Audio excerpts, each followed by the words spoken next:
आओ बच्चों, आज हम प्रश्नावली 2.4 जिसमें गुणनखंड करने हैं प्रश्न संख्या 4, 5 करना सीखें। प्रश्न नंबर 4 का भाग 3 यहाँ हल किया गया है, जिसमें 6x² जमा 5x माइनस 6 के गुणनखंड करने हैं। बच्चों, ये ax² plus bx plus c के रूप का एक द्विघात बहुपद के प्रकार का है। इसके गुणनखंड हम कक्षा 8वीं में भी सीख चुके हैं। इसमें सर्वप्रथम x² का गुणांक अर्थात a और अचर संख्या अर्थात कांस्टेंट, इनका गुणनफल ज्ञात किया जाता है, मतलब a और c को गुणा किया जाता है। तो इस केस में बच्चों यहाँ पे हमारे पास a 6 है और c माइनस का 6 है। अब इनका गुणनफल हम ज्ञात करेंगे a और c का, तो -36 होगा। इसके उपरांत बच्चों हमने जो गुणनफल आया हमारा -36, इसके संभावित पॉसिबल फैक्टर ये हम करते हैं। वो 18 गुना 36, मतलब 36 और 1 तो गुणनखंड होगा ही होगा इसका।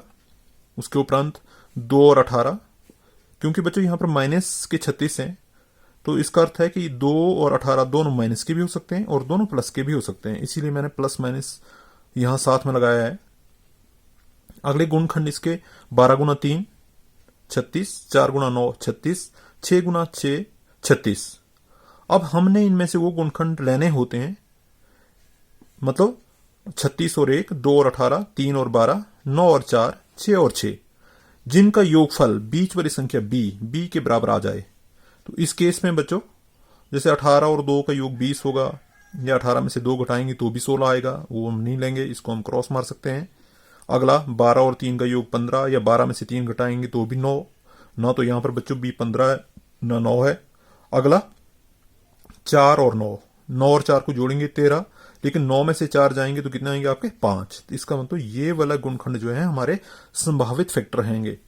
तो इसको हम बच्चों इस तरह से लिख सकते हैं, b को तोड़ कर सकते हैं बीच वाली संख्या को, b 5x को 9x माइनस 4x, 9 में से जब 4 जाएंगे फिर वही 5x, लेकिन इनका गुणफल करेंगे 9 और 4 का, तो जो कि 6 और 6 इनके गुणफल के बराबर आएगा।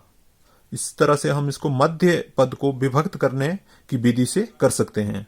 यहां पर 6x² जमा 9x में 3x कॉमन आ सकता है, तो हमने ले लिया। ब्रैकेट के अंदर 2x रहेगा, 3 गुना 2 6, x इंटू x x² हो जाएगा। 9x में से 3x बाहर आ गया बच्चों, तो अंदर 3 रहेगा, 3 गुना 3 9x।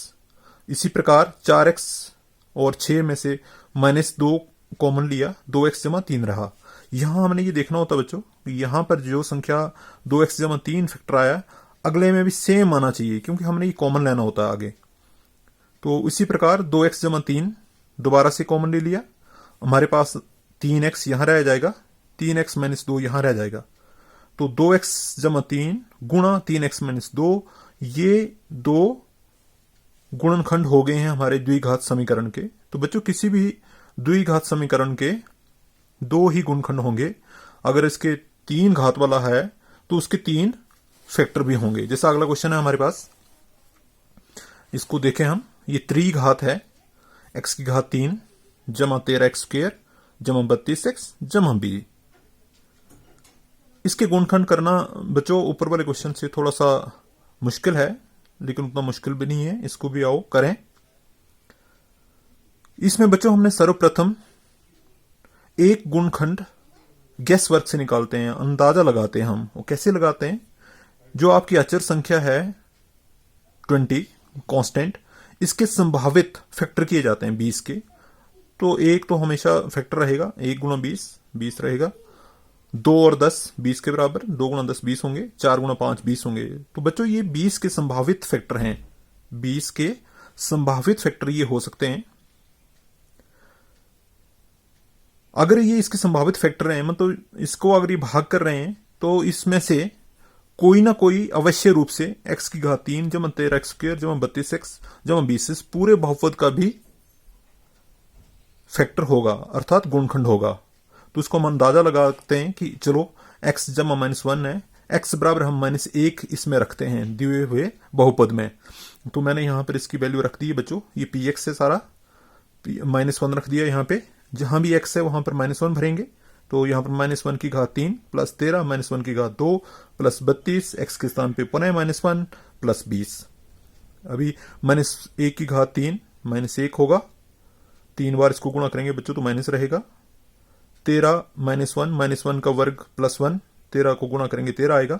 32 को -1, 32 जमा के हैं, माइनस का 1 है, माइनस के 32 प्लस 20, इन सबको जोड़ देंगे बच्चों तो यहाँ 33 प्लस के हो जाएंगे। 13 और 20 दोनों प्लस के तो जुड़ गए। माइनस के 32 और माइनस के 1 माइनस के 33 अर्थात 0 के बराबर। इसका अर्थ यह है कि इसका एक गुणखंड हमने निकाल लिया है। वो क्या है आपका x जमा 1। एक गुणखंड x जमा 1 हो गया। तो इस पूरे हम बहुपद को x जमा 1 पूरा इसको भाग करेगा, मतलब उस केस में आपका गुणखंड प्रमेय की तरह रिमाइंडर आपका क्या रहेगा 0। तो x जमा 1 इसका हम फैक्टर निकालने की कोशिश करते हैं। कैसे करेंगे इसको बच्चों, जैसे यहां पर x की घात 3 है जमा 13 x स्क्वायर है, इसमें से x स्क्वायर हम बाहर ले लेंगे। तो बच्चों आपके पास यहां पर क्या हमें ये दिमाग में रखना है कि हमें x जमा 1 एक फैक्टर बनाना है, क्योंकि आपको क्या था ये फैक्टर थ्योरम या गुणखंड प्रमेय से सीखा हमने कि x माइनस ए इसका अगर गुणखंड होता है तो रिमाइंडर पी ए रहता है, मतलब 0 के बराबर हो जाता है पी ए।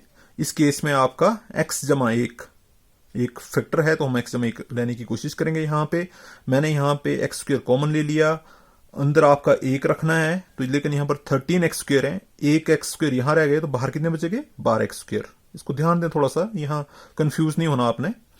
उसके उपरांत वैसे ही का वैसे लिख दिया, कुछ नहीं किया हमने, 32x जमा 20। अब पुनः आगे देखें x स्क्वायर x जमा 1 है, आगे फिर यहां भी हम x जमा 1 बनाना चाहेंगे तो मैंने यहां से 12x, क्योंकि बाहर लाना पड़ेगा मुझे, x तभी रहेगा, x रह गया। फिर आगे 1 तो चाहिए हमें, कहां से पता लग रहा है यहां से 12x बन गया। ये 12x अगर ये हो गया तो बाहर 32x था तो यह कितना बच गया आपका 20। 32x में से हम 12x माइनस कर रहे हैं, क्यों कर रहे हैं बच्चों, क्योंकि 12x हम ऑलरेडी यहां ले चुके हैं। ये 12x अपनी मर्जी से हम कुछ नहीं कर रहे हैं, यहां 12x ये हो गए और 20 ये बच गया आपके पास 20x जमा 20। आगे फिर देखें हम यहां पर भी फिर आपका x जमा 1 आना चाहिए, ये वैसे मैंने लिख दिया है। 20x जमा 20 में से 20 हमने कॉमन ले लिया, अंदर क्या रह गया x जमा 1। अब x जमा 1 यहां भी है, 3 संख्याएं हैं, 3 पद बन गए हैं, हर एक जगह x जमा 1 है। इसको हम दोबारा से क्या कर सकते हैं, बाहर कॉमन ले सकते हैं। तो ये x स्क्वायर जमा 12x जमा 20 ये बच्चों आपका द्विघात समीकरण है, द्विघात बहुपद है। इसके मध्य पद को विभक्त करके अभी हमने सीखा था पुराने क्वेश्चन में, क्वेश्चन नंबर 4 में गुणखंड करना, ये आसान है। आओ अब इसके गुणखंड करें।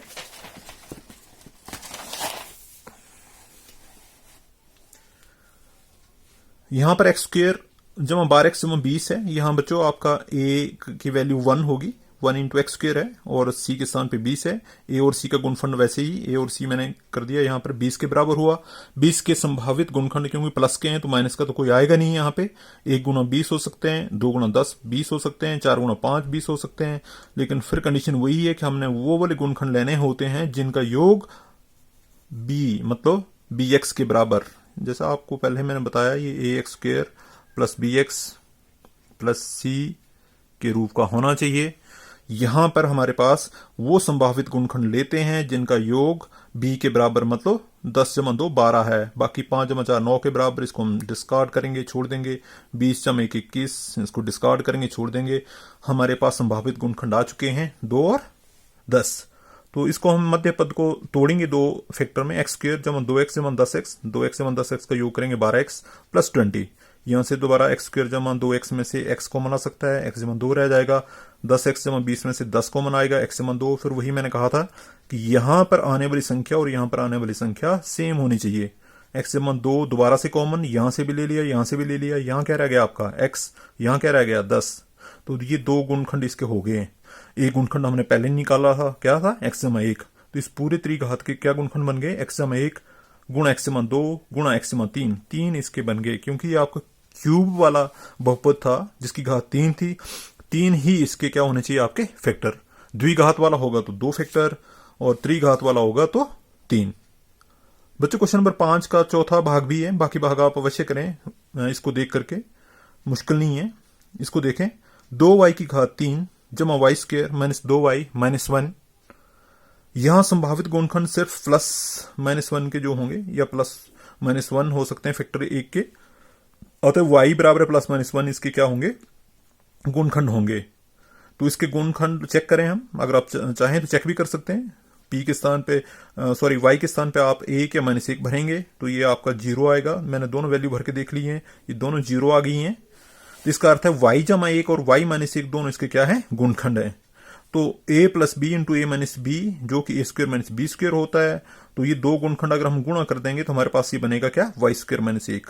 तो दो गुणनखंड बच्चों आ गए हैं। तीसरा निकालने के लिए हम लोग चाहें तो दीर्घ भाग विधि द्वारा, मतलब वाई स्क्वायर माइनस 1 से इस पूरे बहुपद को भाग करेंगे हम, तो हमारा तीसरा बहुपद का गुणनखंड आ जाना चाहिए। तो वाई स्क्वायर माइनस 1 से हमने 2y की घात 3 जमा Y square minus 2y minus 1 को भाग दिया है। तो पहला फैक्टर बराबर करने के लिए मुझे वाई स्क्वायर को 2y से गुणा करना पड़ेगा। 2y की घात 3 माइनस 1 को गुणा किया 2y से माइनस 2y, ये कैंसिल हो जाएगा बच्चों, प्लस का माइनस हो गया। वाई स्क्वायर हमने ऐसे उतार लिया, माइनस 2y प्लस 2y हो गया है, ये भी कैंसिल हो गया, माइनस 1। वाई स्क्वायर माइनस 1, यहां भी वाई स्क्वायर माइनस 1 है, अर्थात 1 से गुणा होगा। वाई स्क्वायर माइनस 1 खत्म हो गया, इसके दो गुणनखंड वाई स्क्वायर माइनस 1 और तीसरा 2y जमा 1 आ चुका है। इसको हम बच्चों इस तरह से भी कर सकते हैं। ये मेथड अगर आप देखें, थोड़ा ट्राई करें। यहां पर हमने कुछ नहीं किया, जो हम कॉमन ले सकते हैं, जैसे मैंने पहले वाली दो संख्याएं ली हैं, इनमें से क्या कॉमन आ सकता है, तो वाई स्क्वायर ही है। एक ही संख्या वाई स्क्वायर कॉमन आ सकती है जो इन दोनों के बीच में है। तो यहां आपका 2y रह जाएगा और यहां वाई स्क्वायर बाहर आ गया, क्या 1 रह गया। यहां पे माइनस 1 आ सकता है कॉमन, और कोई इन दो संख्याओं में कॉमन आने वाला नहीं है। माइनस 1 कॉमन ले ले, या आपका 2y जमा 1। अब यहां भी 2y जमा 1 है, यहां भी 2y जमा 1 है। 2y जमा 1 हमने फिर कॉमन ले लिया, अंदर क्या रह गया, वाई स्क्वायर माइनस 1। अब ये ए स्क्वायर माइनस बी स्क्वायर के रूप का है, तो ये ए माइनस बी इंटू ए प्लस बी सूत्र से इसके दो और गुणनखंड हो जाएंगे। तो आप ऐसा भी देख सकते हैं कि कई बार आपका लक साथ दे, तो आप इसके फैक्टर करने में ऐसे भी सक्षम हो सकते हैं। धन्यवाद।